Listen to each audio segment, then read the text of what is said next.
Hello and welcome to Inside Scoop Live. I'm Sherry Hoyt and I'm your host today. I'm excited to be speaking today with Josh Landeros, author of Reverence, an action-packed sci-fi novel set several decades in the future with alarming parallels to the turbulent political environment of today. Before we start, let's learn a little bit more about Josh. Josh Landeros was born in Pomona, California, but raised in Paris of Riverside County, for years now unaccountable. He comes from a large family in which he is admittedly the black sheep. Landeros grew up on Dragon Ball Z, Godzilla films, Batman the Animated Series, and Star Wars, not to mention an infinite love for dinosaurs and all movie monsters.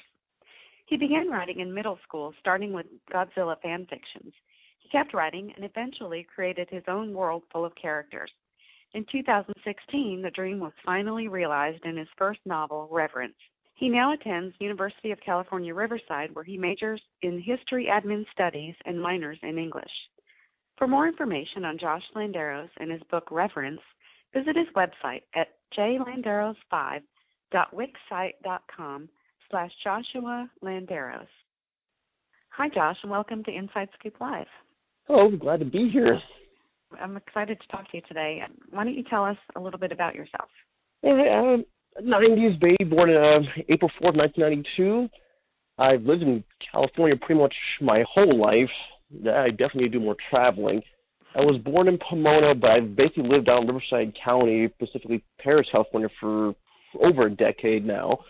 And as of right now, I'm going to the University of California, Riverside. Just started, finally. Okay, great. So Reverence is your first book. What's it about? To the core, it's about just a very distorted version of what the U.S. might become, some sort of fascist state that takes over in the future, and it's just become so commonplace that everyone has almost everyone has accepted it. And the story focuses on one soldier, super soldier, who works for them, who is basically no longer even a man himself, and has dedicated his life to this cause of serving the man who built the UNR, the Chancellor. But all this becomes in disarray when there's a new threat that, of course, the main character Will thinks will be just be another quick, easy fix, but it turns out to be anything but. And this leads to a whole conflict of interest and who can he trust.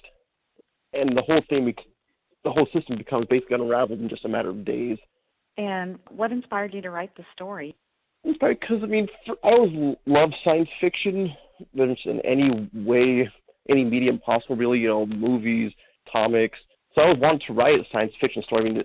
The Reverence started out with just me saying I wanted a story about almost my own version of a superhero, but I wanted to be a little more grounded. I just wanted a story with like a cybernetic guy. What's the story around him though? Like what's he going through? What's the world he lives in? At first I wanted to make it contemporary, where something a little RoboCop-esque, where he just kind of wakes up. What happened? Oh, he changed your body around. He just kind of escapes, and then more traditional monster type feel or something like that. But as I read more about certain stuff and watched certain movies, it's like, wow, there's actually just a whole lot more I could do it if I just build a world that's like ours, but still different in a lot of ways, too. Yeah. So it sounds like you drew some of your inspiration from your love of movies and comics. Oh, yeah. I definitely did. That was how I started off, just pretty much watching those and that's why I was first, before I was even writing all that much. I would watch a lot of these things, like Blade Runner or Godzilla, and just doodle my little fantasies about them and my own versions of them. Then I just thought, I just want to make a story about it, because, I was always an okay drawer. But stories, telling was like, it's like I could really be good at this, because I have so many ideas in my head. I just want to get them on paper. So it started off with just me keeping a bunch of little notes about, like, okay, what if this happens or what that happens? And then pretty soon I'm sort of a whole notebook full of ideas. Like, if I just organize this could be an actual story. And then I start putting meat on the bones, and then next thing you know, there's a whole book in front of me. Like, wow, I actually did that. It's insane. Yeah, it's an amazing process. That's how it starts. You just start writing all your thoughts, and all of a sudden you have a book. And I really like your super soldier model. I don't want to give anything away for the readers, but I like his transformation throughout the novel. I think you did a really great job building your character. All of your characters, but Will in particular. Yeah, it took me a while to figure out how I want him to be. Yeah, great job. I wanted to talk about the political nature of Reverence and its relevance to the political scene right now in Washington. Well, when did you write Reverence? We went through a lot of revisions, but the first complete, the very first draft that was done was probably done really early 2016, and that was right when the whole thing was just getting started, pretty much the presidential race. And also at the time, I was barely even into politics. I was just kind of it seems interesting. I don't really understand that world, but it kind of seemed to research it a little bit and write about it. I knew history, so when I first started off, I was just going purely off history, not really off modern events. But then as I watched and absorbed more in class and on the news, the modern world actually provides a whole lot of material for something like this. Yeah, there really is. The relevance of your story in today's politics connects so well. How are your readers responding to your book thus far? So far, that is the thing I'm very glad people noticed, because I've been getting a lot of feedback from reviewers, and all of them have always come back to that, saying it's, that's what makes it so interesting, because it's a tale of, you always think it's something that couldn't happen, but you think about it, you look at the world today right now, it's like, holy crap, it's actually right there on my doorstep. It's kind of a scary thought, but the good thing is we still have time to do things about it. Yeah, it is scary. Because the first draft of it, I was okay, it was kind of just a basic outline of regime, just I guess got from those basic history documentaries, and then I watched the news there's actually, I could see the parallels from history right there, but also I could tweak it a little bit. There were some things I wrote in there, few things, not prophetic in any way or anything like that, but I wrote it, I was just a little thing I put in there, also I saw on the news, holy crap, that's actually kind of somewhat happening in little ways, just under different titles and government acts, all that good stuff. Right.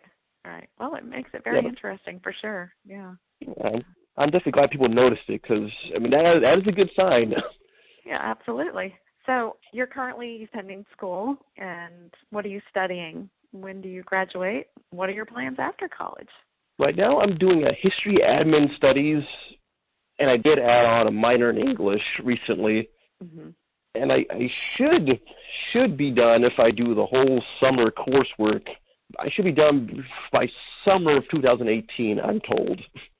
Great. That's what I do. That part, I have a plan somewhat. Because of course I'd love to just be a full-time author. And I definitely, no matter what I'm doing, I plan on doing that on the side regardless, if not full-time, if not just whenever I can, because I already have this whole vision in my mind of what I want. But, as far as school goes, I thought, because that's why I did admin studies, because you could play around with it a lot. You could do stuff. They have 5 different avenues. You do political science nature with it. You could do business. You could do accounting.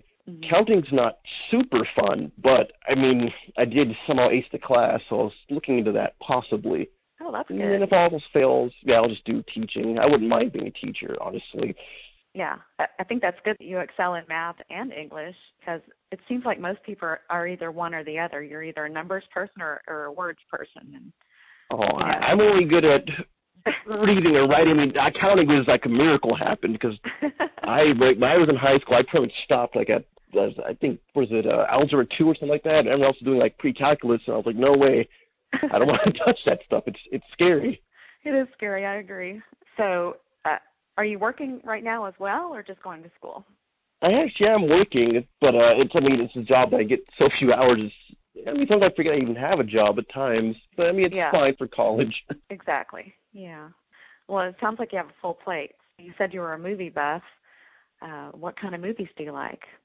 Well, I'm looking at, I think superhero movies usually I like seeing the most, but really almost anything science fiction. I also love historical movies a lot. Like this year, I'm really looking forward to Dawn of the Planet of the Apes. I don't know what is it. War of the Planet of the Apes is coming out. That's one of my favorite ones I'm looking forward to. That looks amazing. There's Justice League coming out. Those are usually my biggest draws. But historical ones really get me too. I just saw that Anthropoid movie last year, which was influence on my writing. No one even saw that movie, but I thought it was a very good historical piece. Yeah. I think I'm more into books than movies. I'd like to see more movies, but a lot of movies, based on books, it's I don't want to see before I read the books. But, I don't know. That's the funny thing about it, because I used to really watch The Walking Dead. I still like that show, but once I actually read the comics and the books, the little tie-in novels to it, I didn't lose interest in the show. I just rather just read the books about it for some reason. I don't know, something about it. I noticed that if I read the book about something either before or after the show or movie, I usually prefer to read the book version of it. Yeah. I think with books that it gives your mind more license to be creative, whereas in movies you're kind of, I don't know, almost told what to feel, and I don't know if that makes sense. That's right. Yeah. Most times they'll only leave to your interpretation. You kind of just, here you go, here's the story, but here's all the meanings behind it too. Which is why when they give you a little room to interpret it for how you want to see it, that's why people usually connect with movies pretty well. But when it's kind of just force fed to you, you just it doesn't really stick with you. Yeah. I understand you're also interested in comics. Are you a collector? I'm definitely a collector, but I'm more of abnormal with that because I'm not your typical, I want the first issue when it comes out right then and there type of guy. I'm more of the person, I like to trade paperback versions. They usually come out like a year or two after the whole series is done. Because I just like having the whole story right there in front of me. I don't have any like individual issues laying around. They're all just a bunch of thick omnibuses. Mm-hmm. More for your entertainment than like a collector's value type collection. Oh yeah, I have no interest in reselling any of my stuff. Like no, it's mine. I want to read it for years to come.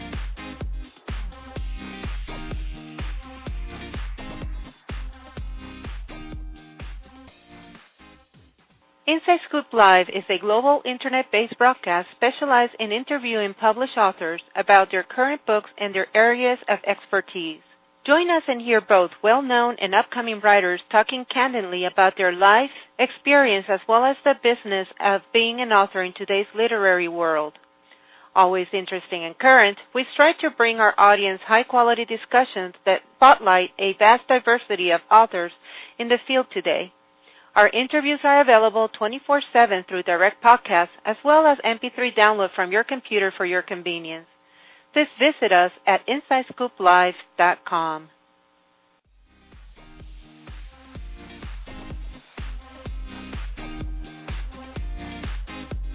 Welcome back to Inside Scoop Live. Today I'm talking with Josh Landeros, author of Reverence, Book 1 of the Reverence Saga. Stay tuned because we're going to continue our conversation with Josh about his experience with self-publishing, books, movies, comics, and so much more. In the meantime, you can check out Josh Landeros and his book Reverence by visiting his website at jlanderos5.wixsite.com/Joshua Landeros. What can you tell us about your self-publishing experience? That was a real learning process for me. I had to learn to just go in a certain path and not jump and rush things. That was the first Reverence. I love writing Reverence. To figure out how to get it out there was tricky. And I made a lot of mistakes the first time around. Now I'm glad I learned those mistakes. I could fix it around the second time and have a much smoother process. Mm-hmm. So it was hard, but only because I didn't do enough research. I saw the website publishing, like, oh, sweet, I can do it. And then I was like, oh, wait, I didn't edit it. Now I just keep finding these mistakes. I wonder how much creative space. I'm pretty sure they didn't mind. By the time I kept running, they're getting it mad. Like, I just want to unpublish it one more time, guys. I saw this error. I need to fix it. And eventually I was like, okay, this clearly I can't avoid this whole editing thing. And now, I'm much more at peace with how the book is now. That's been edited. It's a weight off your shoulders. Yeah, self-publishing is good because it's definitely getting more writers out there and getting their books into the hands of readers. But I know it comes with its own challenges. So I was just wondering, do you feel like your biggest challenge now is marketing your book and getting the word out about your book? Well, that's the fun part about it. Like now that I actually have a lot more experience with it, I think that's hard. Yes, I think it's also fun because there's actually just so many options out there when you do it yourself, and like that's the wide world that was open to me. Like, oh man, there's people that will do this, do that, do this. A year ago, I wasn't even thinking about doing like an interview for my book. I was like, I would just put it out there, it would sell itself. But I think marketing is actually pretty fun. I like the self-publishing process. Work at my own pace. Nothing like complicated contracts or something like that. Yeah, and I think that a big hurdle is, for a lot of writers anyway, it is the marketing itself. So if you enjoy doing that, then it sounds like you're also kind of a people person and can get out there and do your own marketing. Yeah, I think that's part of the college experience, because I definitely was like that for a while. I mean, it took me forever to just get the website set up, because I was like, this seems like a lot of work. I was kind of being lazy about it. But I actually did. I was like, oh, it actually wasn't that bad. Like, I think with the right support group, I think any author can really get his stuff out there, his or her stuff out there. And it's going to be a complex process, but nothing you have to be afraid of. Yeah, just do it. I mean, writing the book was actually the biggest challenge. And yeah, that is the biggest part of it, really. Just get the book done, and then you can edit it and change it if you want to. But at least you first have that first draft done, because that you can't have something without the book. Exactly. So what's next with the Reverence saga? Do you have a sequel coming out soon? Oh yeah, that is. I mean, I'm comes to my writing style. I like to plan ahead, especially since I always have little ideas in my head. So when I'm at school or work, I always try to write it down or keep it in the back of my mind. I mean, so I've already written like the next 2 books. I think the sequel could be released probably as soon as April. I just need to work on the cover, things like that. And then I already like the third one is going to be a prequel. The whole thing. I did get one reviewer said it was a very good book. They thought there was a lot of questions. I was like, I was tinkering out the prequel, but that fleshed the whole thing out. Now it's its own story, and then after that, there is a whole not a super long series, because I don't want to keep it going for a super long time. But I do have a good maybe in total 6 books for it, 2 of which could be released this year. Wow, that's great. Do you spend a lot of time writing or thinking about what to write, or does everything just start to flow when you sit down? I mean, that's probably my biggest problems in school. I'm in, a computer class, and I just zoning out, thinking about my own stuff, writing the next chapter. Jot it all down during class, yeah. Yeah, pretty much. I mean, I still pass my class. That is the good part. I've been keeping it balanced with it so far. Yeah. Well, I do like the idea of the prequel too, because it kind of gives the readers more of the backstory, I guess. Your book had a lot of flashbacks, so you did provide a lot of backstory. But I think it would be interesting, and I look forward to seeing the prequel as well, because some of the characters, it would be nice to learn a little bit more about them. Yeah, I was thinking more, because that one scene I wrote with, that's spoilers type. I don't know, but a certain character connected to Will, who's in that one scene with a chance of one scene, that critical flashback right before everything really sets off. And I was like, she seems a really cool character. I really want to make a book around her, and that's the prequel going to be about. I love writing the prequel. Yeah. You can talk me to pick which one I like writing the most. It seems like each one I write, I like that, the newest one the best. I'm like, because write one does change somewhat each time. Just a little bit. You learned a little bit, or you want to add something in. Yeah. It's a lot of fun. How do you know when to stop? It seems like you could make revisions forever and add on. And how do you know when to stop, or do you just have to put the pen down? Well, the crazy thing is, that's what I learned about writing the sequel, because the first version I wrote referenced way back, like 2015, was actually a little long, a decent margin longer than the one I have out now. And I just thought, man, there's way too much cramped on at the beginning, so I cut off a decent amount. Mm-hmm. Then the second book, that one, which is a lot longer than the first one, that one, sometimes there were some action scenes I had planned out for so long and so big. When I actually got down to writing, I was like, this is just, it's too much. It's going on for too long. You save something like this for the sequel maybe, or just tone it down just a little bit. Yeah, it's hard though. Yeah, it can be, because I'm like, this would be awesome, or that would be interesting, but there is, you don't have to just do it all at once, go all out. You can save a little bit, and make the connection later on in the next work, which that's the fun part of writing a series. I mean, they're all interconnected, so you could also make that little thing here. Well, here goes the connection here, and it leaves these fun moments. That's true. You can always add to your next book. Tell us about your new website. That's jlanderos5.wixsite.com/Joshua Landeros. What kind of information do you have available? I keep trying to add things to it. The first thing I made sure to do, so I want people to get an idea of what they're going to be buying. So I made sure to list all the reviews I've gotten so far, which I'm very proud of. So I listed them all there, and then going to try to add more things. Where I added also, there's a book trailer on there. So that was pretty neat. I didn't know you could do those, but I'm glad I discovered those. And I'm even trying to work on a little blog on there to sell assorted stuff. That is definitely still work in progress. But everything, I'm trying to add new features to it every day. But so far right now, they're just these awesome reviews. They all have different little viewpoints on it. And there's the trailer, and then the blog, it is a work in progress, but I'm going to try to make sure to it every week. Just about any sort of thing, movies, books, world news, when I'm in the mood for it. Now, I did see some artwork on there. Was that your artwork?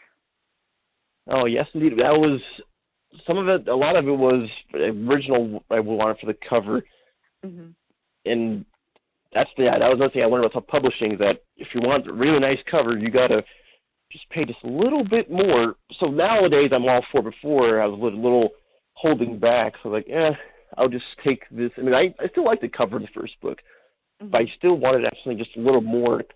And that's definitely I'm trying to toy around with the sequels. I want these really nice covers. I'm going to explore my options with those.